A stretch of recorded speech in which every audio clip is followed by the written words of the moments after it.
Welcome to our Bible story series.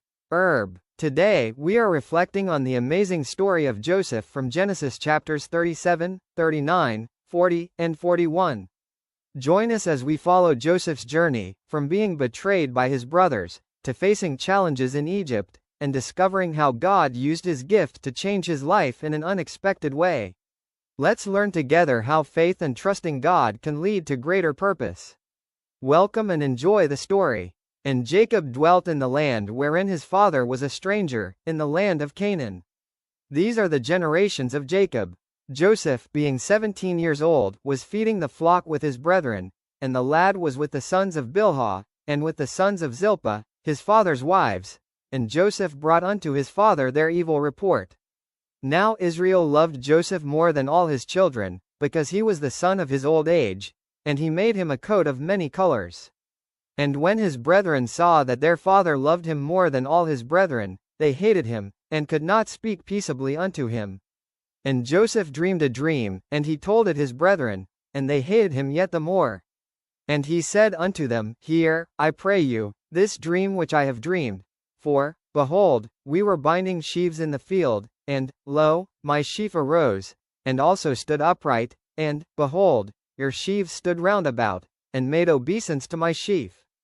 And his brethren said to him, Shalt thou indeed reign over us? Or shalt thou indeed have dominion over us? And they hated him yet the more for his dreams, and for his words.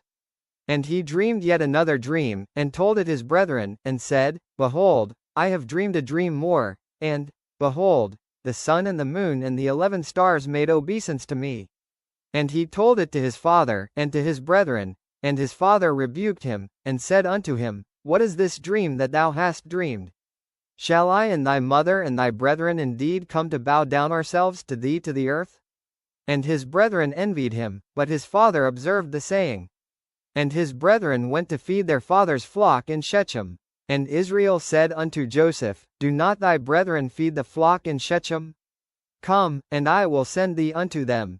And he said to him, Here am I. And he said to him, Go, I pray thee, see whether it be well with thy brethren, and well with the flocks, and bring me word again. So he sent him out of the vale of Hebron, and he came to Shechem. And a certain man found him, and, behold, he was wandering in the field. And the man asked him, saying, What seekest thou? And he said, I seek my brethren. Tell me, I pray thee, where they feed their flocks. And the man said, They are departed hence, for I heard them say, Let us go to Dothan. And Joseph went after his brethren, and found them in Dothan. And when they saw him afar off, even before he came near unto them, they conspired against him to slay him. And they said one to another, Behold, this dreamer cometh. Come now therefore, and let us slay him, and cast him into some pit, and we will say, Some evil beast hath devoured him. And we shall see what will become of his dreams. And Reuben heard it, and he delivered him out of their hands, and said, Let us not kill him. And Reuben said unto them, Shed no blood, but cast him into this pit that is in the wilderness, and lay no hand upon him, that he might rid him out of their hands, to deliver him to his father again. And it came to pass, when Joseph was come unto his brethren, that they stripped Joseph out of his coat of many colors that was on him. And they took him, and cast him into a pit. And the pit was empty, there was no water in it. And they sat down to eat bread, and they lifted up their eyes and looked, and, behold, a company of Ishmaelites came from Gilead with their camels bearing spicery and balm and myrrh, going to carry it down to Egypt. And Judah said unto his brethren, What profit is it if we slay our brother, and conceal his blood? Come, and let us sell him to the Ishmaelites, and let not our hand be upon him, for he is our brother and our flesh. And his brethren were content. Then there passed by Midianites merchantmen, and they drew and lifted up Joseph out of the pit, and sold Joseph to the Ishmaelites for 20 pieces of silver. And they brought Joseph into Egypt. And Reuben returned unto the pit, and, behold, Joseph was not in the pit, and he rent his clothes. And he returned unto his brethren, and said, The child is not, and I, whither shall I go? And they took Joseph's coat, and killed a kid of the goats, and dipped the coat in the blood. And they sent the coat of many colors, and they brought it to their father, and said, This have we found. Know now whether it be thy son's coat or no. And he knew it, and said, It is my son's coat. An evil beast hath devoured him. Joseph is without doubt rent in pieces. And Jacob rent his clothes, and put sackcloth upon his loins, and mourned for his son many days. And all his sons and all his daughters rose up to comfort him, but he refused to be comforted, and he said, For I will go down into the grave unto my son mourning. Thus his father wept for him. And the Midianites sold him into Egypt unto Potiphar, an officer of Pharaoh's, and captain of the guard. And Joseph was brought down to Egypt, and Potiphar, an officer of Pharaoh, captain of the guard, an Egyptian, bought him of the hands of the Ishmaelites, which had brought him down thither. And the Lord was with Joseph, and he was a prosperous man, and he was in the house of his master the Egyptian. And his master saw that the Lord was with him, and that the Lord made all that he did to prosper in his hand. And Joseph found grace in his sight, and he served him, and he made him overseer over his house, and all that he had he put into his hand.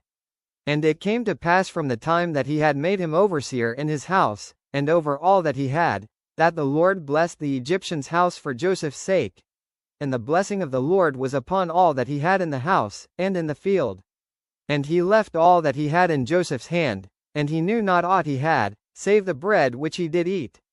And Joseph was a goodly person, and well favored. And it came to pass after these things, that his master's wife cast her eyes upon Joseph, and she said, Lie with me. But he refused, and said unto his master's wife, Behold, my master wotteth not what is with me in the house, and he hath committed all that he hath to my hand. There is none greater in this house than I, neither hath he kept back anything from me but thee, because thou art his wife. How then can I do this great wickedness, and sin against God? And it came to pass, as she spake to Joseph day by day, that he hearkened not unto her, to lie by her, or to be with her. And it came to pass about this time, that Joseph went into the house to do his business, and there was none of the men of the house there within. And she caught him by his garment, saying, Lie with me. And he left his garment in her hand, and fled, and got him out. And it came to pass, when she saw that he had left his garment in her hand, and was fled forth, that she called unto the men of her house, and spake unto them, saying, See, he hath brought in an Hebrew unto us to mock us. He came in unto me to lie with me. And I cried with a loud voice. And it came to pass, when he heard that I lifted up my voice and cried, that he left his garment with me, and fled, and got him out. And she laid up his garment by her, until his lord came home. And she spake unto him according to these words, saying, The Hebrew servant, which thou hast brought unto us, came in unto me to mock me. And it came to pass, as I lifted up my voice and cried, that he left his garment with me, and fled out. And it came to pass, when his master heard the words of his wife, which she spake unto him, saying, After this manner did thy servant to me, that his wrath was kindled. And Joseph's master took him, and put him into the prison, a place where the king's prisoners were bound, and he was there in the prison. But the Lord was with Joseph, and showed him mercy, and gave him favor in the sight of the keeper of the prison. And the keeper of the prison committed to Joseph's hand all the prisoners that were in the prison, and whatsoever they did there, he was the doer of it. The keeper of the prison looked not to anything that was under his hand, because the Lord was with him, and that which he did, the Lord made it to prosper. And it came to pass after these things, that the butler of the king of Egypt and his baker had offended their lord the king of Egypt. And Pharaoh was wroth against two of his officers, against the chief of the butlers, and against the chief of the bakers. And he put them in ward in the house of the captain of the guard, into the prison, the place where Joseph was bound. And the captain of the guard charged Joseph with them, and he served them, and they continued a season in ward. And they dreamed a dream both of them, each man his dream in one night, each man according to the interpretation of his dream, the butler and the baker of the king of Egypt, which were bound in the prison. And Joseph came in unto them in the morning, and looked upon them, and, behold, they were sad. And he asked Pharaoh's officers that were with him in the ward of his lord's house, saying, Wherefore look ye so sadly today? And they said unto him, We have dreamed a dream, and there is no interpreter of it. And Joseph said unto them, Do not interpretations belong to God? Tell me them, I pray you. And the chief butler told his dream to Joseph, and said to him, In my dream, behold, A vine was before me, and in the vine were 3 branches, and it was as though it budded, and her blossoms shot forth, and the clusters thereof brought forth ripe grapes. And Pharaoh's cup was in my hand, and I took the grapes, and pressed them into Pharaoh's cup, and I gave the cup into Pharaoh's hand. And Joseph said unto him, This is the interpretation of it. The 3 branches are 3 days. Yet within 3 days shall Pharaoh lift up thine head, and restore thee unto thy place. And thou shalt deliver Pharaoh's cup into his hand, after the former manner when thou wast his butler. But think on me when it shall be well with thee, and show kindness, I pray thee, unto me, and make mention of me unto Pharaoh, and bring me out of this house. For indeed I was stolen away out of the land of the Hebrews. And here also have I done nothing that they should put me into the dungeon. When the chief baker saw that the interpretation was good, he said unto Joseph, I also was in my dream, and, behold, I had 3 white baskets on my head, and in the uppermost basket there was of all manner of baked meats for Pharaoh, and the birds did eat them out of the basket upon my head.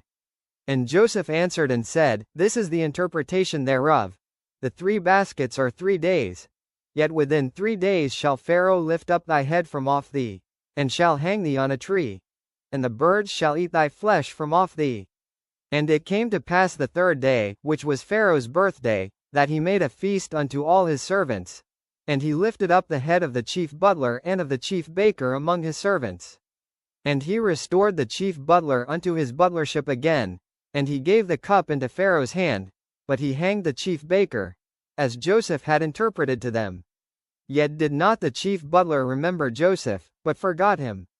And it came to pass at the end of 2 full years, that Pharaoh dreamed, and, behold, he stood by the river. And, behold, there came up out of the river 7 well-favored kine and fat-fleshed, and they fed in a meadow. And, behold, 7 other kine came up after them out of the river, ill-favored and lean-fleshed, and stood by the other kine upon the brink of the river. And the ill-favored and lean-fleshed kine did eat up the 7 well-favored and fat kine. So Pharaoh awoke, and he slept and dreamed the 2nd time, and, behold, 7 ears of corn came up upon one stalk, rank and good. And, behold, 7 thin ears and blasted with the east wind sprung up after them. And the 7 thin ears devoured the 7 rank and full ears. And Pharaoh awoke, and, behold, it was a dream. And it came to pass in the morning that his spirit was troubled, and he sent and called for all the magicians of Egypt, and all the wise men thereof. And Pharaoh told them his dream, but there was none that could interpret them unto Pharaoh. Then spake the chief butler unto Pharaoh, saying, I do remember my faults this day. Pharaoh was wroth with his servants, and put me in ward in the captain of the guard's house, both me and the chief baker. And we dreamed a dream in one night, I and he. We dreamed each man according to the interpretation of his dream. And there was there with us a young man, an Hebrew, servant to the captain of the guard, and we told him, and he interpreted to us our dreams. To each man according to his dream he did interpret. And it came to pass, as he interpreted to us, so it was. Me he restored unto mine office, and him he hanged. Then Pharaoh sent and called Joseph, and they brought him hastily out of the dungeon, and he shaved himself, and changed his raiment, and came in unto Pharaoh. And Pharaoh said unto Joseph, I have dreamed a dream, and there is none that can interpret it, and I have heard say of thee, that thou canst understand a dream to interpret it. And Joseph answered Pharaoh, saying, It is not in me. God shall give Pharaoh an answer of peace. And Pharaoh said unto Joseph, In my dream, behold, I stood upon the bank of the river, and, behold, there came up out of the river 7 kine, fat-fleshed and well-favored, and they fed in a meadow. And, behold, 7 other kine came up after them, poor and very ill-favored and lean-fleshed, such as I never saw in all the land of Egypt for badness. And the lean and the ill-favored kine did eat up the first 7 fat kine. And when they had eaten them up, it could not be known that they had eaten them, but they were still ill-favored, as at the beginning. So I awoke, and I saw in my dream, and, behold, 7 ears came up in one stalk, full and good, and, behold, 7 ears, withered, thin, and blasted with the east wind, sprung up after them. And the thin ears devoured the 7 good ears. And I told this unto the magicians, but there was none that could declare it to me. And Joseph said unto Pharaoh, The dream of Pharaoh is one. God hath showed Pharaoh what he is about to do. The 7 good kine are 7 years, and the 7 good ears are 7 years, the dream is one. And the 7 thin and ill-favored kine that came up after them are 7 years, and the 7 empty ears blasted with the east wind shall be 7 years of famine. This is the thing which I have spoken unto Pharaoh. What God is about to do he showeth unto Pharaoh. Behold, there come 7 years of great plenty throughout all the land of Egypt, and there shall arise after them 7 years of famine, and all the plenty shall be forgotten in the land of Egypt, and the famine shall consume the land, and the plenty shall not be known in the land by reason of that famine following, for it shall be very grievous. And for that the dream was doubled unto Pharaoh twice, it is because the thing is established by God, and God will shortly bring it to pass. Now therefore let Pharaoh look out a man discreet and wise, and set him over the land of Egypt. Let Pharaoh do this, and let him appoint officers over the land, and take up the 5th part of the land of Egypt in the 7 plenteous years. And let them gather all the food of those good years that come, and lay up corn under the hand of Pharaoh, and let them keep food in the cities. And that food shall be for store to the land against the 7 years of famine, which shall be in the land of Egypt, that the land perish not through the famine. And the thing was good in the eyes of Pharaoh, and in the eyes of all his servants. And Pharaoh said unto his servants, Can we find such a one as this is, a man in whom the Spirit of God is? And Pharaoh said unto Joseph, Forasmuch as God hath showed thee all this, there is none so discreet and wise as thou art. Thou shalt be over my house, and according unto thy word shall all my people be ruled. Only in the throne will I be greater than thou. And Pharaoh said unto Joseph, See, I have set thee over all the land of Egypt. And Pharaoh took off his ring from his hand, and put it upon Joseph's hand, and arrayed him in vestures of fine linen, and put a gold chain about his neck, and he made him to ride in the 2nd chariot which he had, and they cried before him, Bow the knee, and he made him ruler over all the land of Egypt. And Pharaoh said unto Joseph, I am Pharaoh, and without thee shall no man lift up his hand or foot in all the land of Egypt. And Pharaoh called Joseph's name Zaphnath-Paaneah, and he gave him to wife Asenath the daughter of Potiphar a priest of On. And Joseph went out over all the land of Egypt. And Joseph was 30 years old when he stood before Pharaoh king of Egypt. And Joseph went out from the presence of Pharaoh, and went throughout all the land of Egypt. And in the 7 plenteous years the earth brought forth by handfuls. And he gathered up all the food of the 7 years, which were in the land of Egypt, and laid up the food in the cities. The food of the field, which was round about every city, laid he up in the same. And Joseph gathered corn as the sand of the sea, very much, until he left numbering, for it was without number. And unto Joseph were born 2 sons before the years of famine came, which Asenath the daughter of Potiphar a priest of On bare unto him. And Joseph called the name of the firstborn Manasseh, for God, said he, hath made me forget all my toil, and all my father's house. And the name of the second called he Ephraim, for God hath caused me to be fruitful in the land of my affliction. And the 7 years of plenteousness that was in the land of Egypt were ended. And the 7 years of dearth began to come, according as Joseph had said, and the dearth was in all lands, but in all the land of Egypt there was bread. And when all the land of Egypt was famished, the people cried to Pharaoh for bread. And Pharaoh said unto all the Egyptians, Go unto Joseph. What he saith to you, do. And the famine was over all the face of the earth. And Joseph opened all the storehouses, and sold unto the Egyptians. And the famine waxed sore in the land of Egypt. And all countries came into Egypt to Joseph for to buy corn, because that the famine was so sore in all lands. And that brings us to the end of Joseph's story, part 1. We've seen how Joseph faced betrayal, hardship, and many challenges, yet God was with him through it all and turned his struggles into purpose. Join us in part 2 as we discover what happens when Joseph meets his brothers again and reveals his true identity. Will they recognize him? Stay tuned. Don't forget to like, subscribe and share so you stay updated.